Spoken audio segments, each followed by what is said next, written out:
पता है, महाशिवरात्रि हिंदुओं द्वारा मनाए जाने वाले सबसे महत्वपूर्ण त्योहारों में से एक माना जाता है। शिवरात्रि की रात भगवान शिव अपना प्रिय नृत्य करते हैं। क्या आप जानते हैं कि असल में शिवरात्रि क्यों मनाई जाती है? नहीं? तो चलिए आज इस वीडियो में हम इस रहस्य से पर्दा उठाते हैं। यह कहानी उस समय की है जब सती ने आत्मदाह किया था। उस समय भगवान शिव काफी निराशा और अवसाद की स्थिति में चले गए थे। इस स्थिति में वह कई दिनों तक जंगलों और पहाड़ों में भटकते रहे। हालांकि बाद में वह शांति प्राप्त करने कैलाश पर लौट आए। उसी दौरान तारकासुर नाम का एक अत्याचारी राक्षस था।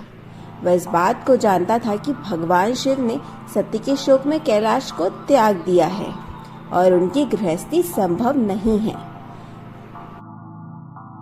इस स्थिति का लाभ उठाते हुए राक्षस तारकासुर ब्रह्मांड के सर्वशक्तिमान निर्माता भगवान ब्रह्मा की तपस्या करने लगा। जब भगवान ब्रह्मा प्रकट हुए तो उसने एक वरदान मांगा कि उसकी मृत्यु केवल भगवान शिव के पुत्र के द्वारा ही हो सकेगी। भगवान ब्रह्मा ने राक्षस तारकासुर को वरदान दे दिया और वहां से चले गए। तारकासुर अपनी शक्ति से विश्व को आतंकित करना शुरू कर दिया। उस समय राजा हिमवंत अपनी पत्नी मीनावती के साथ हिमालय में रहते थे। राजा हिमवंत की एक बेटी थी जिसका नाम पार्वती था। पार्वती को शक्ति का अवतार कहा जाता है। पार्वती के बचपन से ही भगवान शिव के प्रति अगाध भक्ति और उनकी प्रार्थनाओं की आवाज कैलाश में पर्वत पर गूंज उठती थी, जिसे सुनकर भगवान शिव ने एक मुस्कान के साथ अपनी आंखें खोल पार्वती की अपने स्वामी के प्रति भक्ति तीनों लोकों में प्रसिद्ध थी। इसलिए भगवान शिव के हृदय में स्नेह प्रेम को पुनर्स्थापित करने के लिए ब्रह्मांडी शक्तियों ने कामदेव को कैलाश पर्वत पर भेजा। इसके पीछे यह विचार था कि भोले शंकर के हृदय पर प्रेम के तीर का प्रहार किया जाए। भगवान शिव उस समय ध्यान की अवस्था में थे, परंतु अपनी ओर आते हुए तीर को भगा लिया और क्रोध से उनका तीसरा नेत्र खुल गया, जिससे कामदेव का तीर विफल हो गया। लेकिन माँ पार्वती की भगवान शिव के प्रति यह प्रेम पूर्वक भक्ति की परीक्षा यही खत्म नहीं हुई। वो हिमालय से दूर चली गई योगिनी बनने के लिए कैलाश पर्वत पर आ पहुंची। उन्होंने भगवान शिव की तरफ ध्यान किया और दिन रात उनकी प्रार्थना में जुटी रही। पार्वती की असीम भक्ति को देखकर भगवान शिव का ध्यान उनकी तरफ गया। उन्होंने पार्वती से मिलने के लिए एक साधु का वेश धारण किया।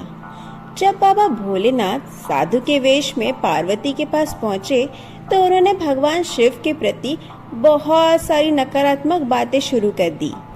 उन्होंने कहा कि शिव वैसा नहीं है जैसा कि तुम उनके बारे में सोचती हो। पार्वती और साधु की बातें सुनकर अपने स्वामी के प्रति ऐसी नकारात्मक बातें बोलने से मना करने लगी और उनसे चुप होने के लिए कहने लगी। पार्वती की भक्ति और उनकी प्रार्थना को देखकर वेशधारी शंकर काफी प्रसन्न हुए। उसके बाद भगवान शिव ने देवी पार्वती को अपनी पत्नी के रूप में स्वीकार किया। भगवान शिव और पार्वती के विवाह की वह रात जहाँ सभी शिवगण आनंदित होकर भगवान शिव के धाम पर नृत्य करते हैं, बाद में उसी रात को महाशिवरात्रि के नाम से जाना जाने लगा। इसके बाद देवी पार्वती कैलाश पर्वत पर रहने लगी और उनके बड़े पुत्र के रूप में कार्तिकेय ने जन्म लिया, जिन्होंने बाद में एक युद्ध के दौरान तारकासुर को मार डाला। भगवान शिव और देवी पार्वती को अर्धनारीश्वर के नाम से जाना जाता है। साथ ही बता दे कि देवी पार्वती को शांत करने वाली देवी के रूप में भी जाना जाता है। दुनिया भर में लोग शिवरात्रि के दिन व्रत रखते हैं और सर्वशक्तिमान भगवान शंकर की प्रार्थना करते हैं और पूरी रात जागते रहते हैं। यही नहीं, इस दिन भक्त शिवलिंग पर दूध, शहद और नारियल चढ़ाते हैं। महाशिवरात्रि की रात हिंदू काल में एक शुभ समय है। इसमें लोग खुशियां मनाते हैं। आशा करती हूँ कि आपको महाशिवरात्रि की ये कहानी पसंद आई होगी। अगर ये वीडियो आपको अच्छी लगी है तो प्लीज चैनल को सब्सक्राइब जरूर करें और अपने फ्रेंड्स एंड फैमिली के साथ शेयर करें। हम फिर से बहुत जल्द मिलेंगे नई कहानियों और नए रहस्यों के साथ में। तब तक के लिए हंसते रहिए, मुस्कुराते रहिए।